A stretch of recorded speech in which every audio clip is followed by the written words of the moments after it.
Good morning students. आज हम class 12 के chapter kinship caste and class, जो कि चैप्टर 3 है हिस्ट्री का, इसका हम सेकंड पार्ट करेंगे, जो स्टार्ट होता है पेज नंबर 64 से। Beyond the four वर्नाज integration, this is today's topic. लेकिन इससे पहले मैं तुम्हें ये बता दूं, पेज नंबर 64 पे ये टॉप कॉर्नर पे एक बॉक्स दे रखा है, इसमें कुछ इम्पोर्टेंट इन्फॉर्मेशन है, तो वो मैं तुम्हें बता देती हूँ। इसमें लिखा गया है कि जो संस्कृत के जो टेक्स्ट और इंस्क्रिप्शंस हैं उनमें वनिक, जैसे जिसको हम बनिया बोलते हैं, ये वनिक टर्म यूज़ करते थे मर्चेंट्स के लिए। उस वनिक से ही प्रेजेंटली बनिया आया, जिनको हम ज़्यादातर मानते हैं कि वो ट्रेड वगैरह में इंगेज्ड होते हैं। जबकि ये सबको पता है कि जो ट्रेड है वो शास्त्रों के हिसाब से वैश्याज का ऑक्यूपेशन होता है। लेकिन इसमें एक ये जो मृच्छकटिका है शूद्रक की लिखी हुई, 4th सेंचुरी में लिखी गई थी, ये डिस्क्राइब करती है, इसका जो हीरो है चारुदत्त, वो ब्राह्मण है, लेकिन साथ में एक वो मर्चेंट भी है। तो ये एक इस तरीके का वो एक्सेप्शन बता रहे हैं कि सोसाइटी में नो डाउट कि वो एक निर्धारित थे कि जो ब्राह्मणाज हैं उनका ऑक्यूपेशन तो हवन करना, पूजा करना है और वैश्याज का ट्रेड करना है, पर उसके अलावा भी एक्सेप्शंस भी अवेलेबल होते थे। एक 5th सेंचुरी का भी इंस्क्रिप्शन है जिसमें दो भाइयों के बारे में इन्होंने डिस्क्राइब किया है, जिन्होंने एक टेंपल के लिए डोनेशन दिया था।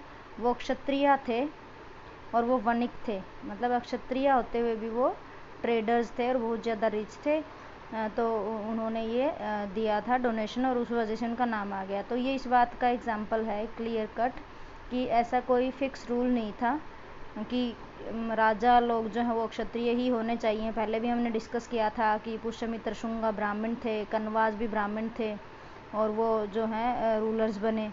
यहाँ पे क्षत्रिय है, उसका वो मर्चेंट वाला ऑक्यूपेशन दिखा रखा है, ब्राह्मण का भी ऑक्यूपेशन वाला दिखा रखा, बनिए वाला ऑक्यूपेशन दिखा रखा है। तो ये सिंपली इस बात का एग्जांपल है कि किस तरीके से जो है एक्सेप्शंस सोसाइटी में हर जगह होते थे। कोई भी राजा बन सकता था अगर उसके पास पावर है, लोगों का सपोर्ट है, और कोई क्षत्रिय है, ट्रेड में इंटरेस्टेड है, तो वो ट्रेड भी कर सकता था। ऐसा कोई हार्ड एंड फास्ट रूल नहीं था। वो हार्ड एंड फास्ट रूल सिर्फ जो वैदिक पीरियड था उस टाइम ही था।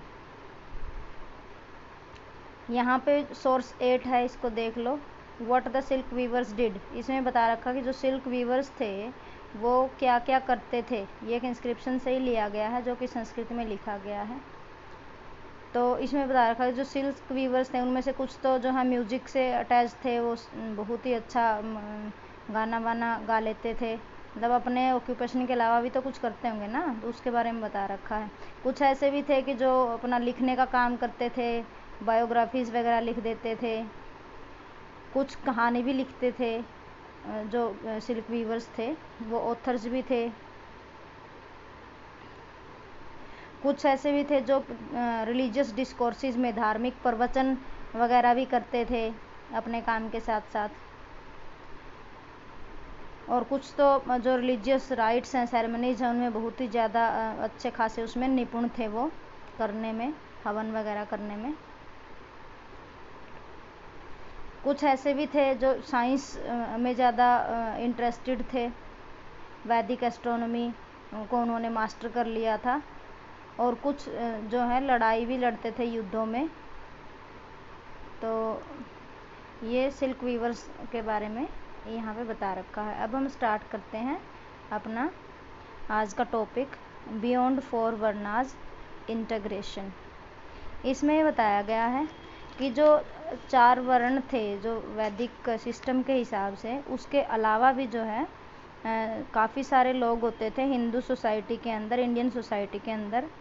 कोई जैसे हंटर गैदरर्स हैं, फॉरेस्ट में रहते हैं, कोई पेस्टोरलिस्ट हैं, एक जगह से दूसरी जगह घूमते रहते हैं, कोई ट्राइबल पीपल हैं, पहाड़ियों में रह रहे हैं या डेजर्ट में रह रहे हैं।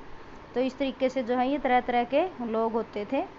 इनको जो सेटल्ड लोग थे, जो कि अपने अपर कास्ट जिसको हम कह सकते हैं, वो इनको शक की दृष्टि से देखते थे और उनको ऐसा समझते थे ये जंगली हैं, ये अच्छे नहीं हैं, ये असभ्य प्राणी हैं। मतलब उनको जो है वो एक पूरा रिस्पेक्ट नहीं देते थे। फिर भी चाहे रिस्पेक्ट ना देते हो, इसमें बताया गया कि इन लोगों के बीच में आपस में शेयरिंग ऑफ आइडियाज़ ज़रूर होता था, एक दूसरे से इंटरेक्शन भी करते थे ये।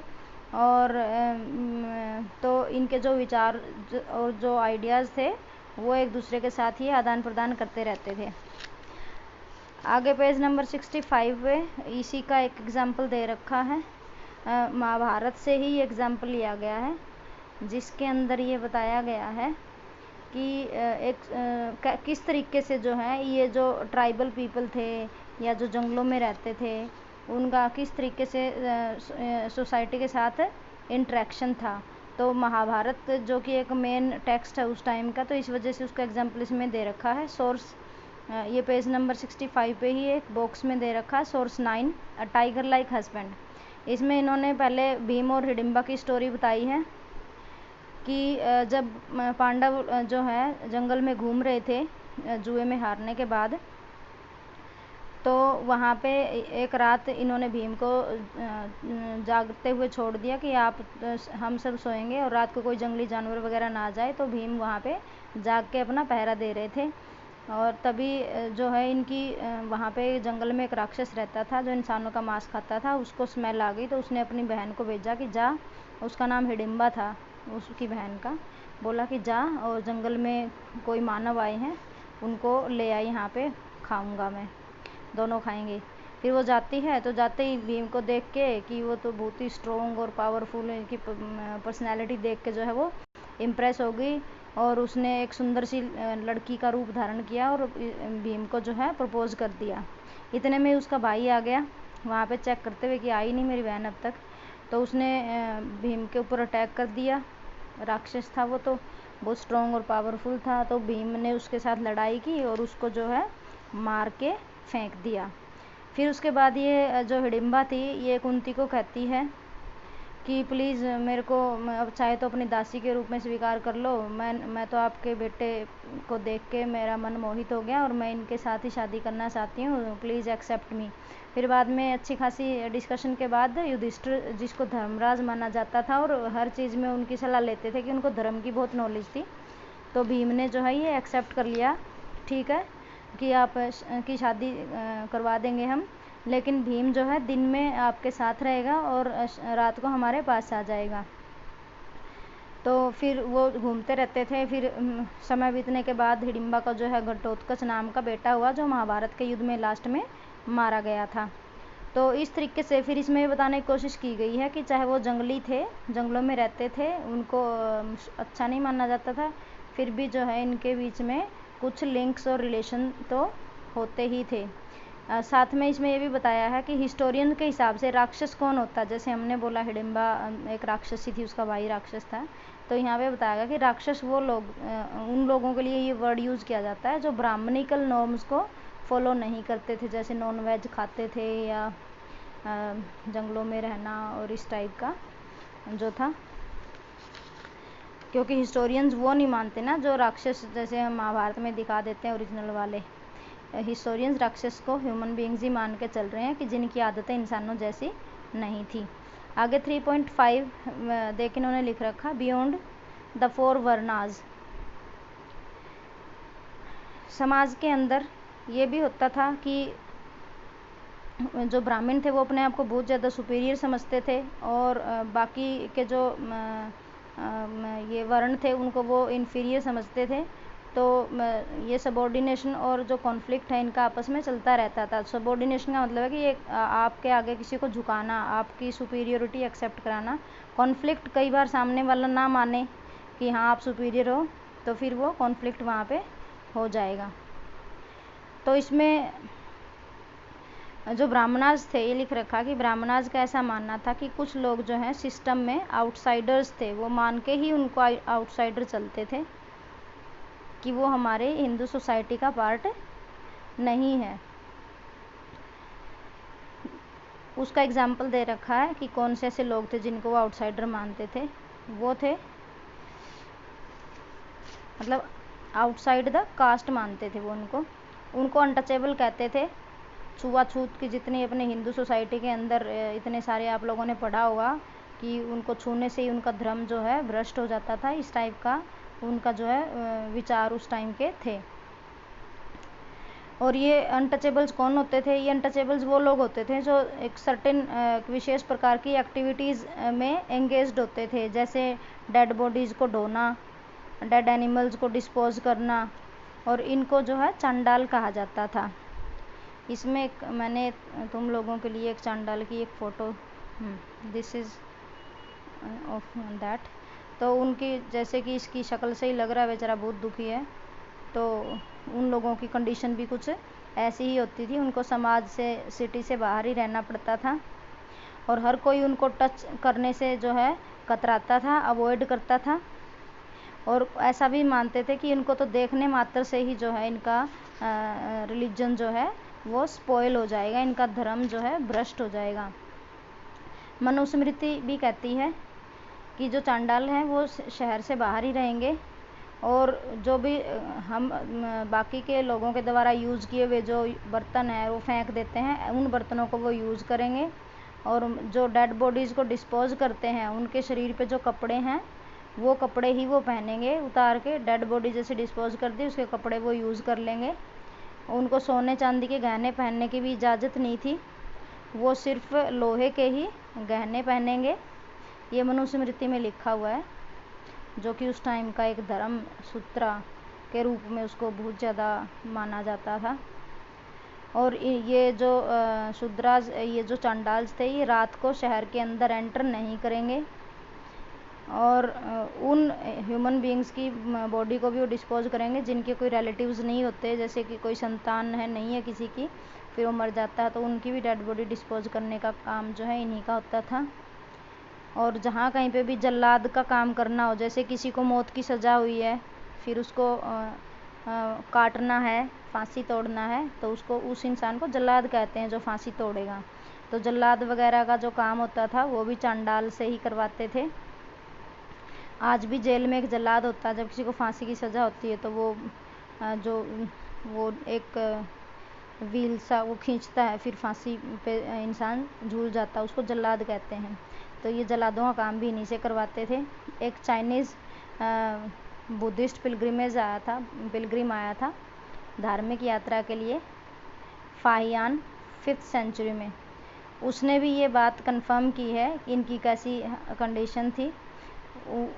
वो बताते हैं कि जब ये चांडाल शहर में आते थे तो ये जो है कुछ आवाज़ प्रोड्यूस करते हुए आते थे, स्टिक लो या हाथों से तालियां बजाओ कि हम आ रहे हैं, ताकि सामने वाला अलर्ट हो जाए, इनको कोई छुए ना। एक ये ह्यून त्सांग है, वो आए थे 7th सेंचुरी में। तो वो भी बताते हैं कि जो अनटचेबल्स थे वो शहर के बाहर रहते हैं। उनकी भी मैंने एक फ़ोटो ली थी आप लोगों को दिखाने के लिए। ये देखो, ये ह्यून त्सांग है।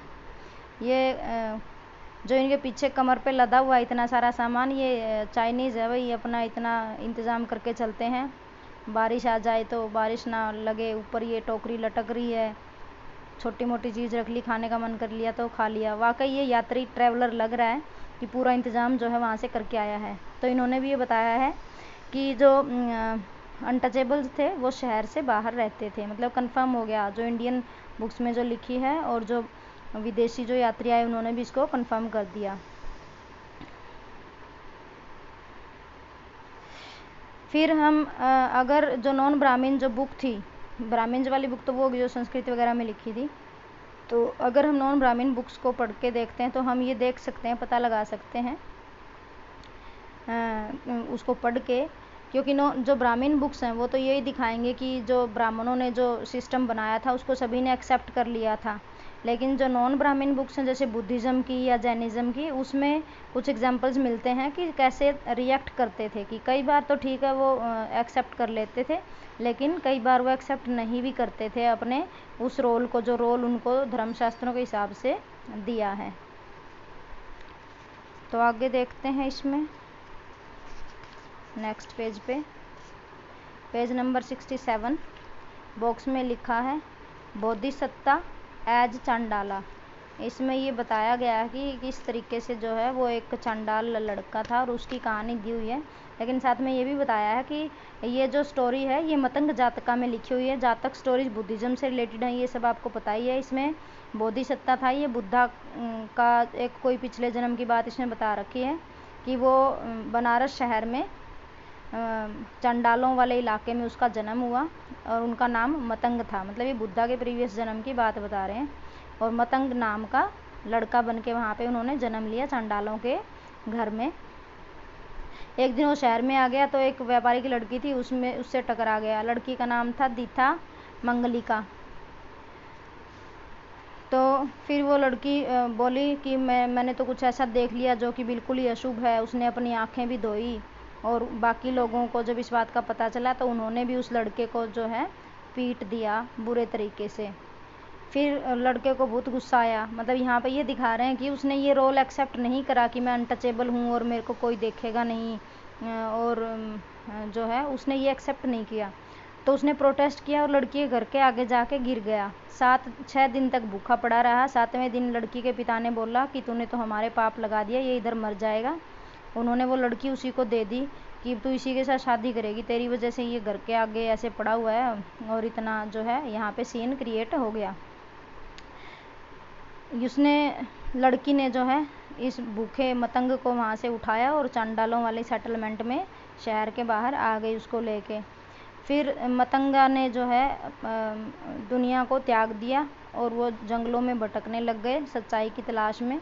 फिर उनको भी एनलाइटनमेंट जो है प्राप्त हुई, सच्चा ज्ञान प्राप्त हुआ। और फिर वापस बनारस में आके उसने उसी लड़की से शादी कर ली। उनका लड़का हो गया, फिर से वो वापस चला गया जंगलों में।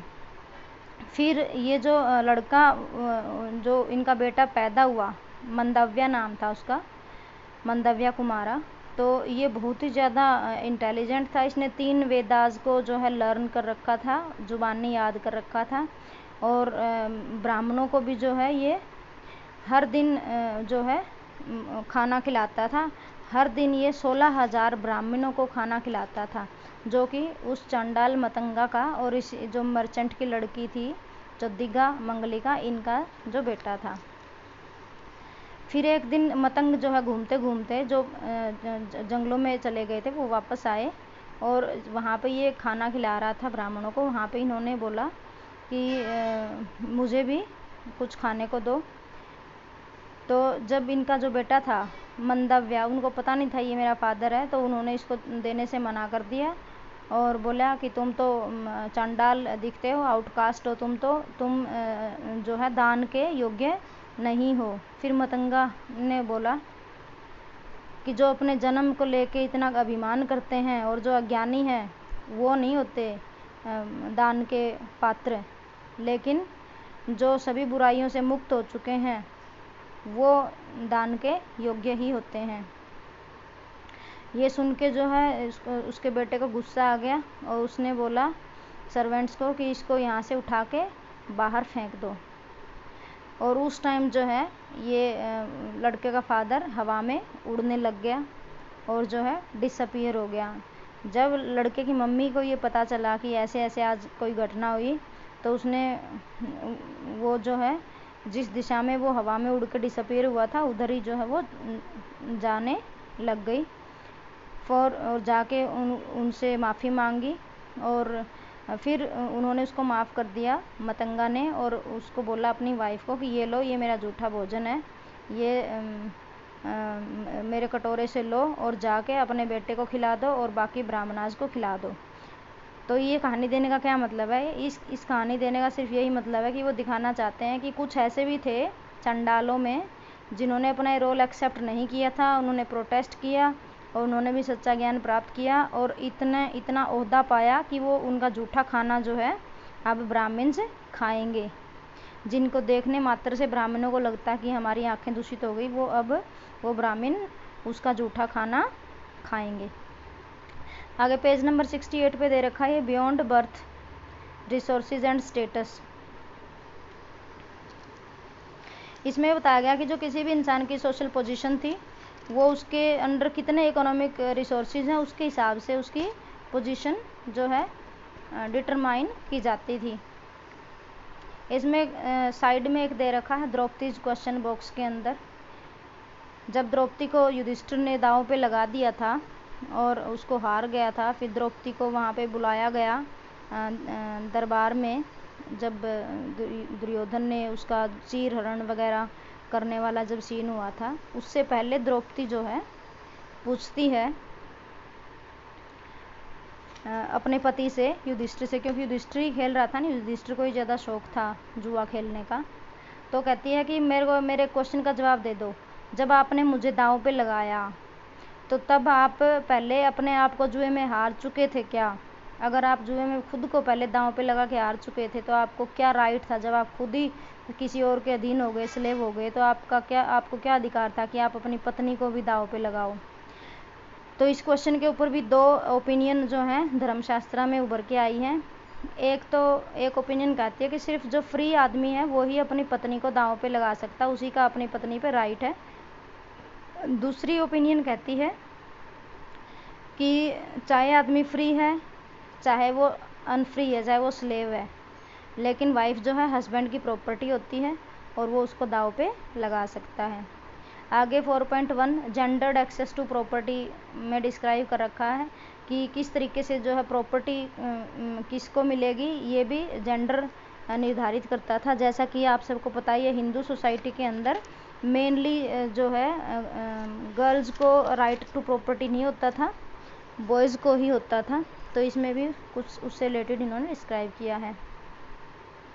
महाभारत का एक एपिसोड है, यहाँ पे गैम्बलिंग का दिखा रखा है।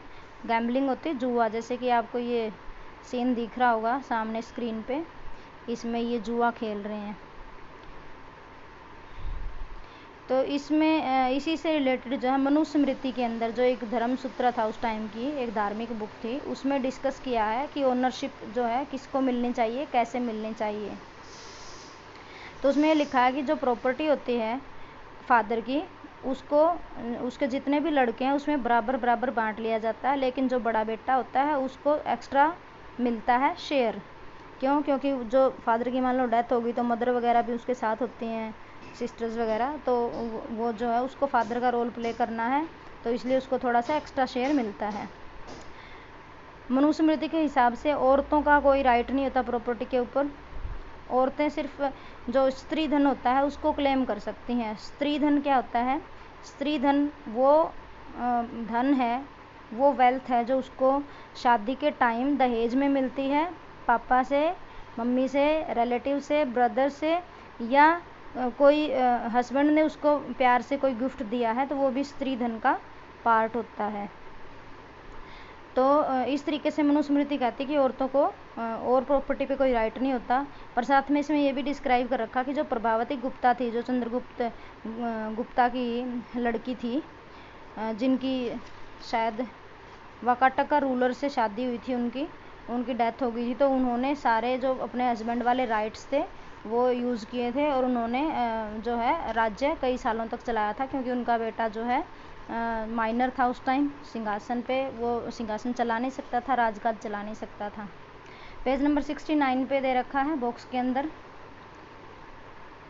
कि कौन से तरीके हैं जो शास्त्रों के हिसाब से आदमी और औरत जो है पैसे कमा सकती हैं। मनुस्मृति में इसमें ये बताया है कि आदमी 7 तरीके से अपना पैसा कमा सकता है, पैसा प्राप्त कर सकता है। एक तो विरासत में उसको मिल जाए, वो भी अच्छा धन माना जाता है, या उसको कहीं पे पड़ा मिल जाए, वो धन भी वो अपनी कमाई समझ सकता है, या पैसे दे के कुछ खरीद ले प्रॉपर्टी, वो भी उसका धन है, कहीं से वो जीत के लाए, वो भी उसका धन है, कहीं पे इन्वेस्टमेंट कर दे, किसी बिजनेस में बेनिफिट मिले, वो भी अच्छा धन माना जाता है, वर्क करे, काम करके कमाए, वो भी अच्छा धन माना जाता है, और कुछ अच्छे लोग जो उसको गिफ्ट अगर देते हैं तो वो धन भी जो है आदमी रख सकता है। मतलब ये 7 टाइप के तरीके से आया हुआ धन स्वीकार्य है मनुस्मृति के हिसाब से। अब औरतें कहते हैं, औरतें तो सिर्फ जो है उनको जो गिफ्ट में मिलता है फैमिली मेम्बर से,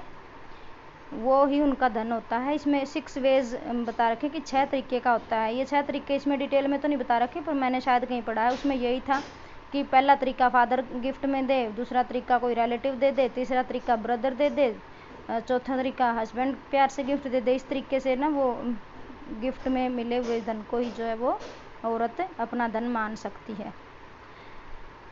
आगे 4.2 वर्ण एंड एक्सेस टू प्रॉपर्टी की वर्ण के हिसाब से भी आपके कोई ऑक्यूपेशन होते थे, आपकी कोई एक्सेस पहुंच होती थी प्रॉपर्टी तक, वो इसमें डिस्क्राइब कर रखी है कि जो ब्राह्मणाज और क्षत्रिय होते थे वो बहुत अमीर होते थे।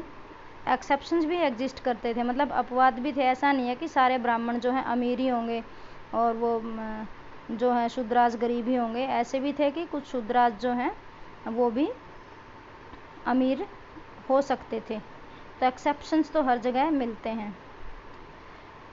शूद्रा जो होते हैं वो मेनली पुअर ही होते थे। बुद्धिस्ट जो बुक्स हैं उन्होंने जो सोशल ऑर्डर था ये वर्ण सिस्टम का, कि ब्राह्मण सबसे टॉप पे, क्षत्रिय दूसरे नंबर पे और जो लोअर कास्ट हैं बिल्कुल वो सबसे नीचे वाले लैडर पे रखी हुई थी, वो इसको बहुत क्रिटिसाइज़ करते थे बुद्धिज़्म के अंदर। और ये मानते थे कि ये जो सिस्टम इन्होंने वर्ण सिस्टम बना रखा है ये कोई नेचुरल नहीं है, ये अननेचुरल है, अप्राकृतिक है और इनफ्लेक्सिबल है, ये नहीं होना चाहिए। तो वो अपोज करते थे। जो बुद्धिस्ट स्क्रिप्चर्स हैं उनमें काफ़ी सारी लिखी हुई है इस बारे में कि जो स्टेटस आपको जन्म के हिसाब से मिलता है वो बहुत ही गलत है, ये नहीं मिलना चाहिए। इंसान को उसकी क्वालिटी के हिसाब से जो है सोसाइटी के अंदर स्टेटस मिलना चाहिए। लेकिन इसमें आगे ये भी बता रखा कि कुछ शूद्राज भी ऐसे होते थे जो अमीर हो सकते थे। इसमें पेज नंबर 70 पे एक बॉक्स दे रखा है, द वेल्दी शूद्रा। इसमें इन्होंने बताने की कोशिश करी है कि पाली भाषा का लिखा हुआ ये एक बुक है जिसका नाम है मज्जिमा निकाया। इसमें एक राजा है किंग अवंतिपुत्रा, तो वो एक बुद्धा के डिसाइपल से क्वेश्चन करता है। उस बुद्धा के शिष्य का नाम है कच्छना।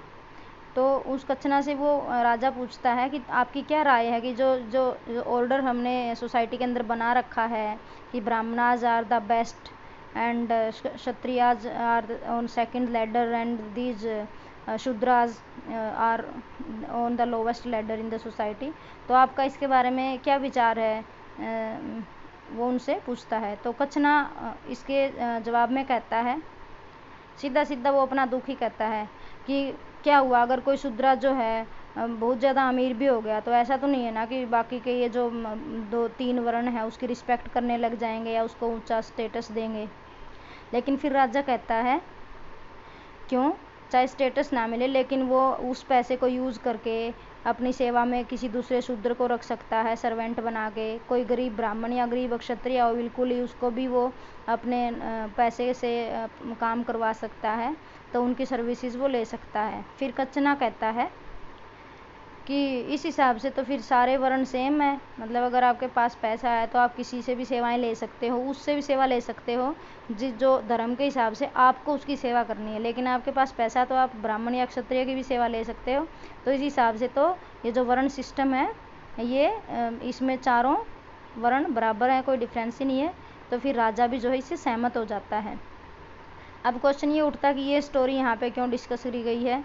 ये इसलिए इसका जिक्र आया है ये बताने के लिए कि सोसाइटी के अंदर जो है वो कुछ लोग जो हैं वर्ण सिस्टम को उन्होंने एक्सेप्ट नहीं किया था और तरह तरह की राय भी जो है वर्ण सिस्टम के बारे में वहाँ पे एग्जिस्ट करती थी। जैसे ब्राह्मण बुक तो यही बताएंगे कि वर्ण सिस्टम को सबने एक्सेप्ट कर लिया था और सभी हैप्पीली रह रहे हैं, 4th ऑर्डर जो है सबकी सेवा कर रहा है और बाकी की 3 के अपने अपने काम है उस हिसाब से करते हैं। लेकिन जो ब्राह्मणिकल बुक्स नहीं है जैसे बुद्धिज़्म की, जैनिज़्म की या किसी और सेक्ट की, वो उनको पढ़ के ही हमें सच्चाई का पता चलता है कि उसमें एक्सेप्शंस भी एग्जिस्ट करते थे और कुछ लोग इनका विरोध भी करते थे कि हम इस सोशल ऑर्डर को नहीं मानते। और इसमें दिखाया गया है कि बुद्धिज़्म को राजाओं का भी पैट्रोनेज मिला था, राजाओं का भी आश्रय मिला था, राजा उसको सपोर्ट करते थे बुद्धिज़्म को। आगे 4.3 इन्होंने बता रखा है, an alternative social scenario sharing wealth. जैसा कि हमने डिस्कस किया कि सोसाइटी में वेल्थ आपके पास जितने उसके हिसाब से स्टेटस मिलता था। लेकिन इसके अलावा हमें ये भी याद रखना चाहिए कि अगर आप बहुत ज़्यादा अमीर हो लेकिन आप बिल्कुल ही मिजरली पर्सन हो, कंजूस हो, ग्रेडी हो, किसी की भी मदद नहीं करते, नैरो माइंडेड हो, छोटा सा दिल है, दान नहीं देते, तो आपको अच्छा नहीं माना जाएगा, आपको रिस्पेक्ट नहीं मिलेगी। और दूसरी, अगर आप अमीर हो और आप जनरस हो, दान वगैरह भी देते हो, तो आपको सोसाइटी में बहुत ज़्यादा रिस्पेक्ट मिलेगी। मतलब जो आपको जो प्रॉपर्टी आपके पास है, जो वेल्थ है, अगर आप उसको दूसरों के साथ शेयर करते हो तो श्योरली आपको समाज में रिस्पेक्ट मिलेगा। तो और जो कंजूस लोग थे उनको, उनसे सभी लोग घृणा करते थे। इसमें एग्जाम्पल दे रखा है तमिलाकम। 2000 साल पहले यहाँ पे जो चीफडम्स होते थे, जो चीफ होते थे एरियाज़ के, जो सरदार होते थे, हेड होते थे, वो बार्ड्स को, जो बार्ड्स होते हैं फोक सिंगर, जो लोकल एरियाज़ में से घूमते रहते हैं गाने गाते हुए, और जो पोइट्स होते थे उनको वो पैट्रोनाइज करते थे, मतलब उनको पैसे वगैरह देते थे, उनकी सुख सुविधाओं का ख्याल रखते थे। इसको बोलते हैं कि वो उसको पैट्रोनाइज करते थे। संगम लिटरेचर में भी ये मिलता है। तो ये इसको क्यों पैट्रोनाइज करते थे? इसी चीज़ के लिए कि आप दान दे रहे हो, आप अपनी वेल्थ शेयर कर रहे हो, तो आपको सोसाइटी के अंदर रिस्पेक्ट मिलेगी। फिर उनकी प्रेज में जो है कविताएं वगैरह लिखते थे।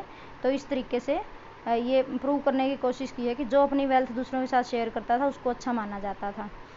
संगम लिटरेचर में भी इसके काफ़ी हिंट्स मिलते हैं कि जिन्होंने भी रिसोर्सेज को कंट्रोल किया था और उसको अगर वो शेयर करते हैं तो अच्छा मानते थे। मतलब उनसे ये उम्मीद की जाती थी कि आपके पास जितनी दौलत भगवान ने दी है, आप उसको दूसरे लोगों के साथ शेयर करें।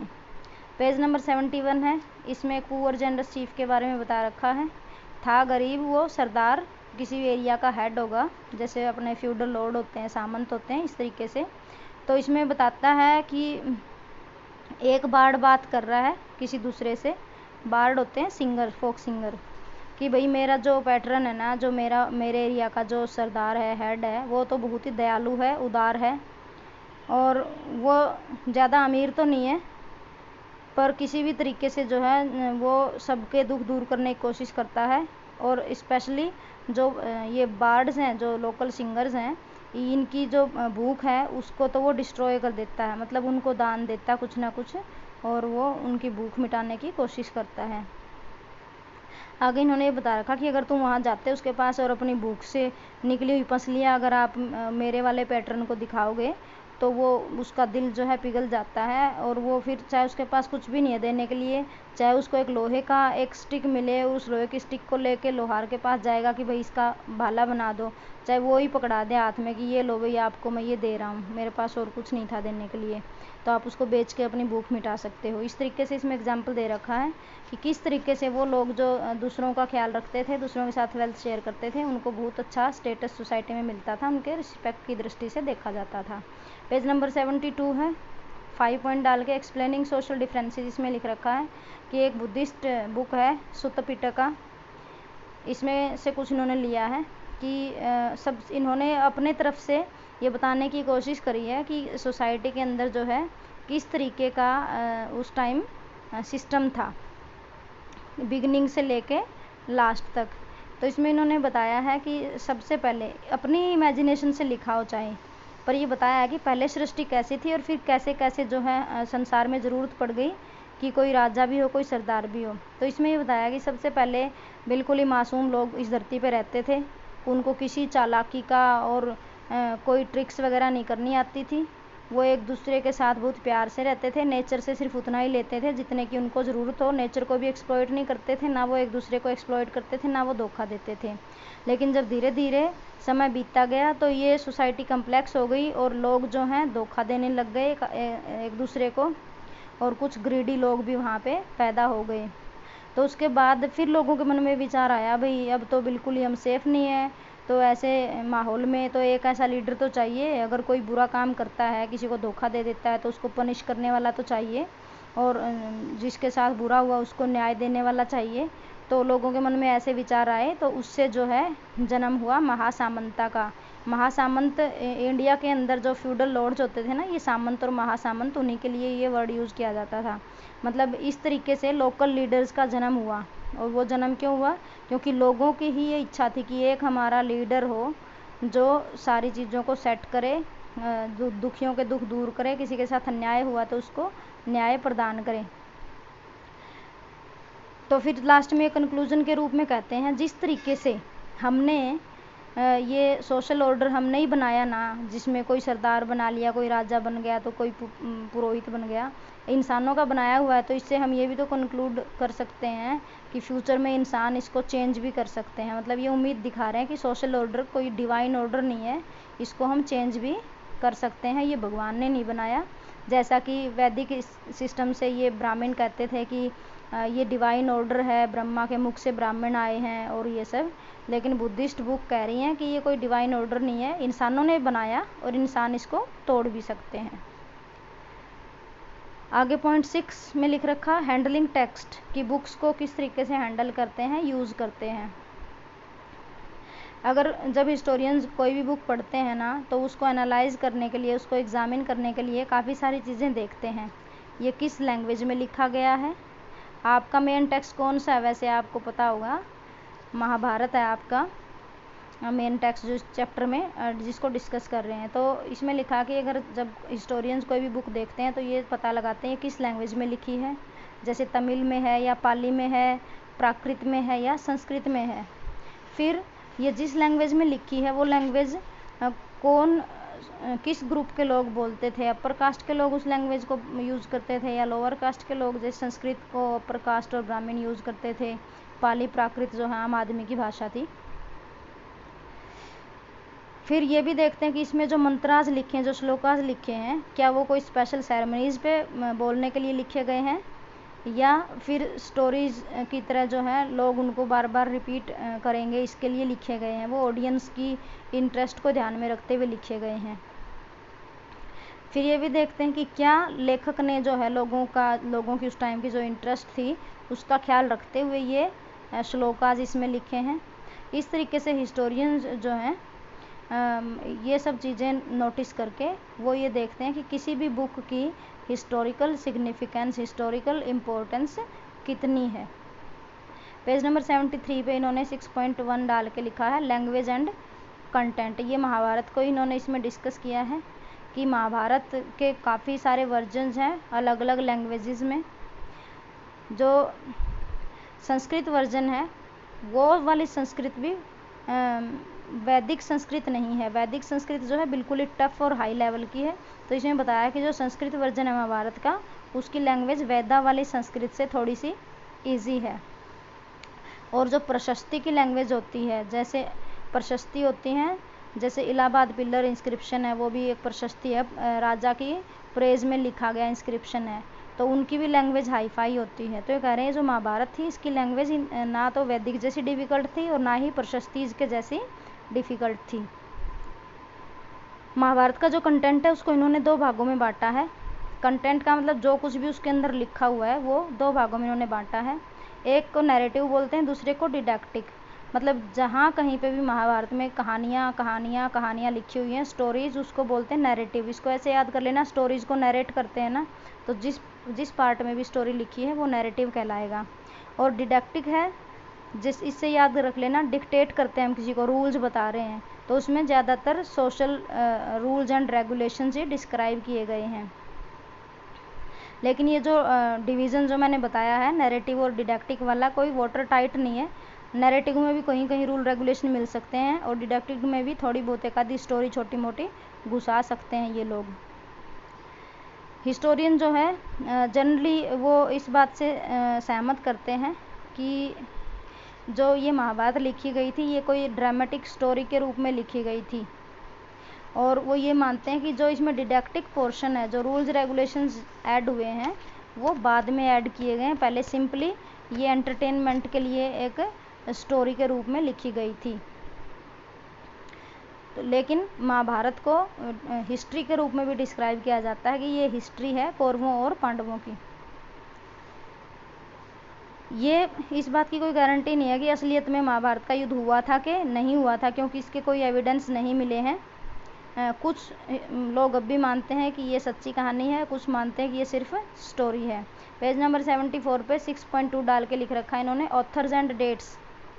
महाभारत की रचना किसने की, ये जो आपको स्क्रीन पे दिखा रखे हैं मैंने, ये सेज व्यास हैं, व्यास ऋषि। ऐसा माना जाता है कि ये महाभारत के ऑथर हैं। लेकिन ये तो सिर्फ बोलते थे, इनको एक ऐसा चाहिए था जो फुल स्पीड से जो भी ये डिक्टेट करें उसको लिखे। तो फिर जो है गणेश जी जो हैं अपने हाथों से महाभारत को लिख के गए थे, इनके लिए ऐसा माना जाता है। इसके कोई एविडेंसेस नहीं है, जो बुक्स वगैरह में लिखा उसके हिसाब से ही बता रही हूँ। तो सबसे पहले इसमें ये बताया गया है आपकी बुक में पेज नंबर 74 पे कि ऐसा माना जाता है कि जब युद्ध वगैरह होते थे, लड़ाइयाँ होती थी, तो वो पोइट्स को और इन बार्ड्स को अपने रथ पे बिठा के ले जाते थे युद्ध भूमि में, ताकि ये हमारी बहादुरी के उधर कारनामे देखें और उससे रिलेटेड जो है कविताएं ये फिर लिख लिख के गाएं और हमारी प्रशंसा करें। तो उन्होंने ही अपने सॉन्ग्स वगैरह में ये सारे महाभारत वाले इवेंट्स को कभी डिस्क्राइब किया होगा। 5th BC में सेंचुरी में ब्राह्मणाज ने महाभारत को लिखना स्टार्ट किया। मतलब उससे पहले सिर्फ ओरल रूप में इसके गाने वगैरह कविताएं वगैरह थी, जो फोक सिंगर्स थे जो युद्ध भूमि में जाते थे अपने किंग्स के साथ, उनको देख देख के और उन्होंने बस ये कविताएं जो है लिख रखी थी, सॉन्ग्स लिख रखे थे। इसमें बताया गया कि इस टाइम पर जो कुरुज थे और जो पंचाला किंगडम थे वो बहुत ज़्यादा पावरफुल होते जा रहे थे जब ये महाभारत लिखी गई। तो हो सकता है ये जो राजा थे कुरु और पंचाल वाले, ये चाहते हो कि हमारा जो है इतिहास लिखा जाए, उसको सिस्टमेटिक तरीके से रिकॉर्ड किया जाए। तो इसलिए ब्राह्मणों ने को उन्होंने बोला कि महाभारत लिखो इन सॉन्ग्स वगैरह के बेसिस पे। अब इसमें यह भी बताया गया कि फिर महाभारत के अंदर चेंजेस कैसे आए, कि फिर जैसे टाइम बीतता गया तो सोसाइटी के अंदर काफ़ी सारे अप्स एंड डाउन्स आए, किंगडम्स बदल गए, एक डिनेस्टी की जगह दूसरी डिनेस्टी आ गई, तो सोसाइटी के अंदर अलग सिचुएशंस थी, सिचुएशंस के हिसाब से अलग रूल्स की डिमांड थी। ओल्ड वैल्यू जो थे वो वो अब ज़्यादा रेलेवेंट नहीं रहे थे, तो इसलिए ब्राह्मण्स ने महाभारत के अंदर और भी कुछ ना कुछ ऐड कर दिया, तो और भी पोर्शन जो है महाभारत में जोड़ दिए गए। 200 BC से लेके 200 AD तक विष्णु की पूजा का बहुत ज़्यादा ट्रेंड बढ़ता जा रहा था। तो कृष्णा जो है विष्णु की ही एक फॉर्म है, तो वैसा माना जाता। उस टाइम इन्होंने ये गीता वाला पोर्शन, इसमें गीता के उपदेश वाला पोर्शन ऐड कर दिया। 200 AD से लेके 400 AD तक बहुत ज़्यादा जो धार्मिक धर्मसूत्राज थे उनका इफेक्ट था, तो इसलिए इन्होंने डिडैक्टिक पोर्शन जो है 200 से लेकर 400 AD तक इसमें के टाइम पीरियड के दौरान इसमें ऐड किया गया था। ये डिडक्टिक पोर्शन जो है मनुस्मृति की तरह था, जिसमें रूल्स ही बताए गए थे। तो इस तरीके से इतने सारे एडिशन हुए, तो वो महाभारत जिसमें 10,000 से भी कम पोएम्स थी, वर्सेस थी, अब उसमें वर्सेस की संख्या हो गई 1 लाख। मतलब इतना ज़्यादा एडिशन हो गया ओरिजिनल पोर्शन में। और ऋषि व्यास को ऑथर माना जाता है महाभारत का, और ऐसा माना जाता है कि उनको एक अच्छा राइटर चाहिए था कि मैं मुख से जब बोलूँगा तो कोई फुल स्पीड से लिखने वाला चाहिए, तो ऐसा माना जाता है कि गणपति जी जो हैं आके वो लिख के गए थे, पर ऑथर फिर भी वेद व्यास जी को ही, ऋषि व्यास जी को ही माना जाता है। आगे पेज नंबर 75 पे 6.3 डाल के लिख रखा है इन्होंने, द सर्च फॉर कन्वर्जेंस। इसमें बताया गया है कि एक बीबी लाल थे आर्कियोलॉजिस्ट, उन्होंने 1951-52 में एक्सकेवेट किया एक विलेज जिसका नाम था हस्तिनापुर। वो मेरठ में इन्होंने उत्तर प्रदेश में एक्सकेवेट किया। हो सकता है कि ये एक कोइंसिडेंस ही हो, फिर भी ये देखना पड़ेगा कि यहाँ पे क्या उन्होंने खोजा और क्या क्या उनको मिला। लेकिन जो लोकेशन है ना, जो जहाँ पे इनको ये विलेज हस्तिनापुर मिला, सेम वही लोकेशन है जो महाभारत में कुरुज की कैपिटल हस्तिनापुर की बताई गई है। तो यहाँ पे बीबी लाल ने 5 ऑक्यूपेशनल लेवल्स खोदे। ऑक्यूपेशनल लेवल्स मैंने जैसे हड़प्पा वाले में तुम्हें बताया था कि 5 तरीके के जो है लेवल पे यहाँ पे खुदाई हुई।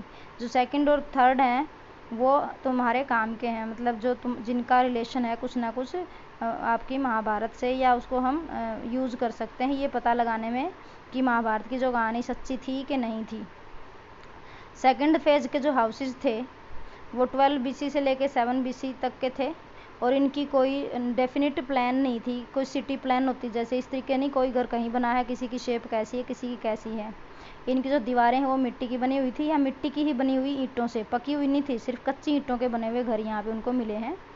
और जो ये दीवारें थी इनमें सरकंडे के मार्क्स बने हुए हैं। सरकंडा एक प्लांट होता है बैम्बू जैसा, लेकिन उससे पतला होता है, तो उसको तोड़ तोड़ के लोग जो है दीवारों में यूज़ करते थे और उसके ऊपर मिट्टी लगा देते थे, तो कच्चे घर बन जाते थे। तो इसमें लिखा है कि जो दीवारें हैं उनमें सरकंडे के निशान बने हुए हैं मिट्टी के ऊपर। तो इससे पता चलता है कि वो इसको सरकंडे को यूज़ करते थे, जिसको इंग्लिश में रीड बोलते हैं, इसको यूज़ करते थे और उसके ऊपर मिट्टी लगा के अपने घरों की दीवारें बनाते थे। थर्ड फेज़ में इन्होंने, जो कि 6 BC से 3rd BC का टाइम पीरियड से लिंक्ड है, इसमें इन्होंने हाउसेस पाए हैं, वो मिट्टी के बने हुए हैं, मिट्टी की ईंटों के बने हैं और पक्की ईंटें भी उसमें यूज़ करी गई हैं। इन्होंने शोकेस जार्स और ब्रिक ड्रेन्स भी यूज़ किए हैं, फालतू के पानी को मतलब निकालने के लिए, जो ख़राब पानी होता है जो जिसको आप यूज़ कर चुके हैं, गंदा हो चुका है, तो उसे निकालने के लिए शोकेस जार्स और ब्रिक ईंटों के बने हुए नाले यूज़ किए हुए हैं।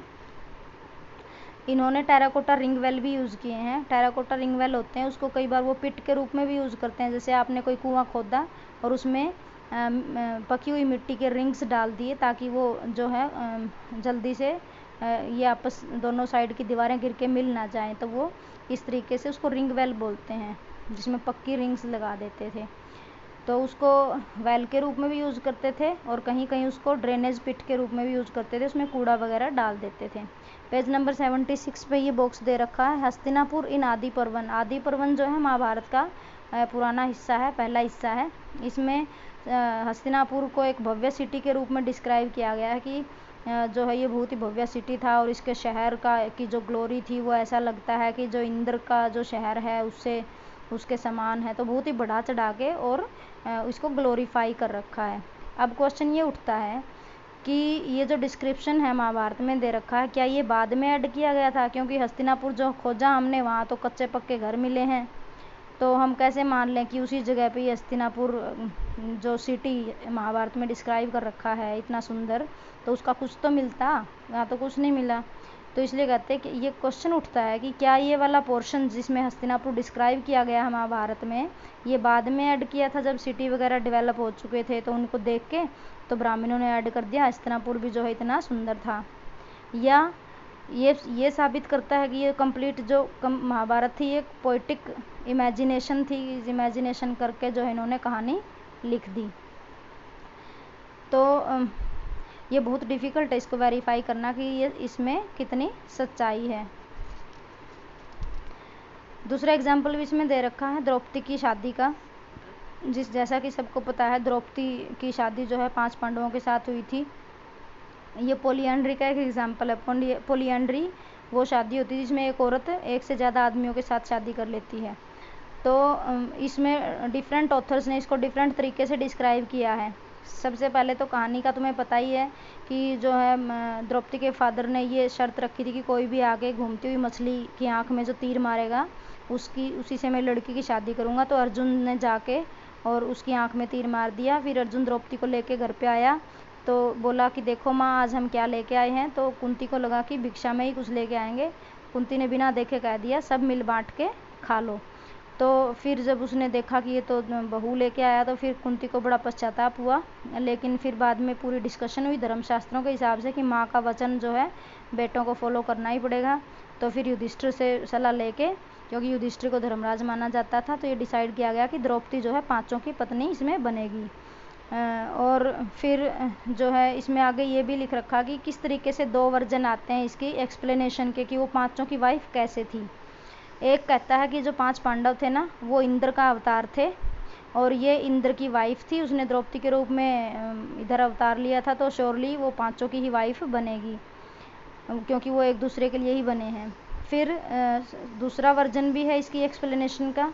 इसमें कहते कि एक औरत थी, वो शिव जी से अपने हस्बैंड के लिए डिमांड कर रही थी कि मेरा कैसा हस्बैंड है। तो उसने 5 बार प्रेयर कर दी 5 गुण बताते हुए। तो इस वजह से उसको 5 से शादी करनी पड़ी जिनमें ये गुण थे जो उसने शिव जी से मांगे थे। हिस्टोरियंस ये भी सजेस्ट करते हैं कि ये जो इस कहानी में दिखा रखा है इन्होंने कि महाभारत में पॉलीएंड्री वाली शादी दिखा रखी है, तो हो सकता है कि उस टाइम के जो राजा लोग थे उनके बीच में पॉलीएंड्री एग्जिस्ट करती हो, लेकिन जो बाद के ब्राह्मण थे उनको ये पसंद नहीं थी कि हमारे सोसाइटी में ऐसी किसी चीज़ का जिक्र आए। तो फिर जो है उन्होंने इसकी डिफरेंट एक्सप्लेनेशन इसमें ऐड कर दी कि सोसाइटी में नहीं थी, सिर्फ ये कारण था कि ऐसे ऐसे उसने शिव जी से वरदान मांग लिया था तो करनी पड़ी और ऐसे। तो ये ब्राह्मण्स ने बाद में ऐड कर दिया, और क्या पता अपनी सोसाइटी को थोड़ा और अच्छा दिखाने के लिए कि हमारे ऐसा कोई सिस्टम नहीं था। कुछ हिस्टोरियंस ने ये भी नोट किया है कि जो पॉलीएंड्री थी वो हिमालयन रीजन के अंदर जो है एग्जिस्ट करती थी, वहाँ पे शादी करती थी औरतें एक से ज़्यादा आदमी के साथ, लेकिन ब्राह्मणों को ये पसंद नहीं थी पॉलीएंड्री वाली शादी। कुछ ये भी कहते हैं कि युद्धों की वजह से औरतों की कमी आ गई थी, तो इसलिए जो है सोसाइटी में अलाउ कर दिया था कि एक औरत के साथ जो है कई आदमी शादी कर सकते हैं। पर ये थोड़ा फनी लग रहा है। तो वो ऐसे डिस्क्राइब करते हैं कि ये जो द्रौपदी की पांचों के साथ शादी है, इसको ये मान के नहीं चलना चाहिए कि पूरी सोसाइटी में प्रेवलेंट थी। ये बस ये क्राइसिस के टाइम में, सभी एजेस में नहीं होती थी, सिर्फ क्राइसिस के टाइम में ये अलाउड था कि वो एक औरत जो है 5 आदमियों के साथ शादी कर सकती है। मतलब 5 क्या, मतलब एक से ज़्यादा आदमी के साथ शादी कर सकती है। कुछ का ये मानना है कि जो पॉलीएंड्री थी, पॉलीएंड्री के अलावा और भी तो टाइप की शादियां होती हैं हमारे स्क्रिप्चर्स में जिसका जिक्र आता है, तो इन्होंने पॉलीएंड्री का ही क्यों जिक्र किया इसमें? जो मेन कैरेक्टर थे पांडव, उसको पॉलीएंड्री में ही क्यों एंगेज किया? तो उनका ये मानना है कि ये क्रिएटिव लिटरेचर की उस टाइम की नीड थी, और इस वजह से उन्होंने ये क्रिएटिविटी जो है ऐड कर दी। वो मतलब इस हिसाब से उसको महाभारत को सिर्फ वो स्टोरी मान के चल रहे हैं। तो ऐसी इसमें ये कहते हैं कि ऐसी जो घटनाएं हैं जो क्रिएटिव लिटरेचर वाली, वो सोसाइटी की रियलिटीज़ को दर्शाती नहीं हैं।